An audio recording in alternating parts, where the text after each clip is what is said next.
Bonjour et bienvenue sur WebRegard, le regard du net.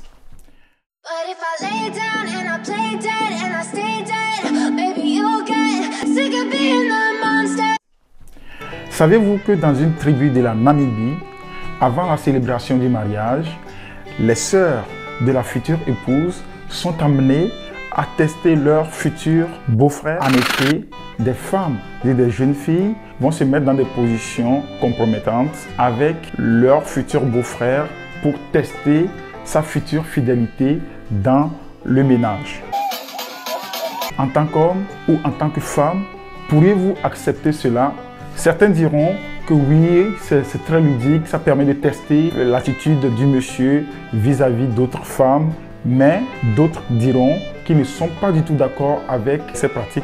Moi particulièrement, je suis contre et je vous dis pourquoi. Je suis contre parce que, à mon humble avis, la fidélité, c'est un comportement. Ce n'est pas naturel. C'est une décision personnelle qu'on prend. On se dit, je vais être fidèle à mon conjoint ou ma conjointe. Mais la libido, ou le fait de se mettre en érection à la vue du sexe opposé, quoi que ce soit, c'est un fait naturel. Et donc, on ne peut pas tester la fidélité d'une personne au regard de ce qui va se passer lorsqu'il va être soumis à ces tests-là. Et d'ailleurs, ces femmes qui vont tester ce monsieur en se mettant dans des positions compromettantes avec lui ont certainement soit des conjoints, des maris, des copains, des fiancés. Et je ne suis pas sûr que ça leur ferait plaisir de voir qu'un autre homme est en train de se mettre dans ces positions-là avec leur partenaire. Et il y a même une qui est sur le monsieur et qui est certainement nu comme un ver de terre en bas et qui est sur la tête du monsieur, et donc le monsieur serait en train de regarder les trucs non. Et donc c'est pas normal parce que le mari ou le conjoint de cette femme qui est certainement nue en bas là-bas ne peut pas accepter qu'un autre homme regarde le fruit défendant de sa femme. C'est pas bien. Ok, ça ne concerne que mon point de vue par rapport à ces pratiques-là qui ont cours dans cette tribu-là. Maintenant, je pense à mon humble avis que le problème est ailleurs. Parce que si l'homme décide d'être fidèle, ce n'est pas ce test-là qui va prouver quoi que ce soit. Et je pense même que ces femmes devraient se faire des soucis pour leurs sœurs futures mariées. Parce que si jamais il advenait que le monsieur ne bande pas, qu'il ne se mette pas en érection, au vu de tout ce qu'on lui a fait, mais elles devraient se faire vraiment des soucis pour leurs sœurs. Parce que ça voudrait certainement dire, à quelques exceptions près, que le monsieur a un problème érectile. Oui, et le problème qu'ils sont en train de combattre, le problème va être déplacé. Après la célébration du mariage, leur sœur ne sera pas épanouie sur le plan amoureux dans le foyer, et qu'elle serait obligée d'aller voir ailleurs. Le danger qu'ils voulaient combattre au niveau du monsieur serait déplacé et serait maintenant au niveau de la femme. Parce que elles ont accepté, ou bien la famille a accepté, que leur fille épouse un monsieur qui ne bande pas au vu du sexe opposé.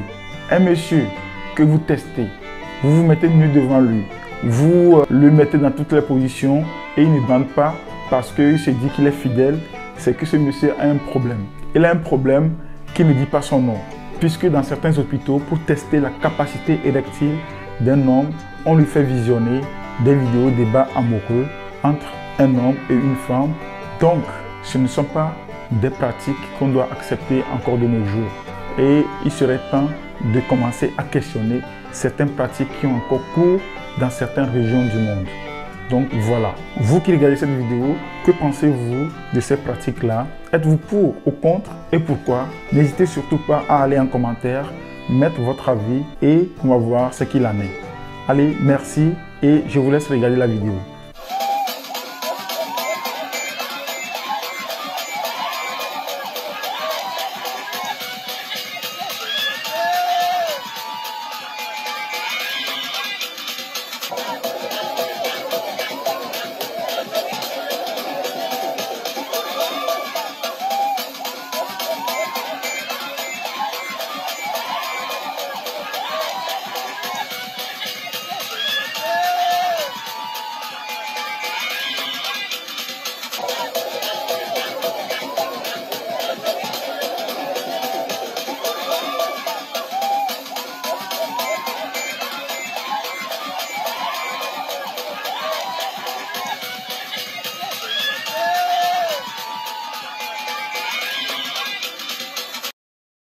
Si vous avez votre petite idée là-dessus, n'hésitez surtout pas à nous le faire savoir en commentaire.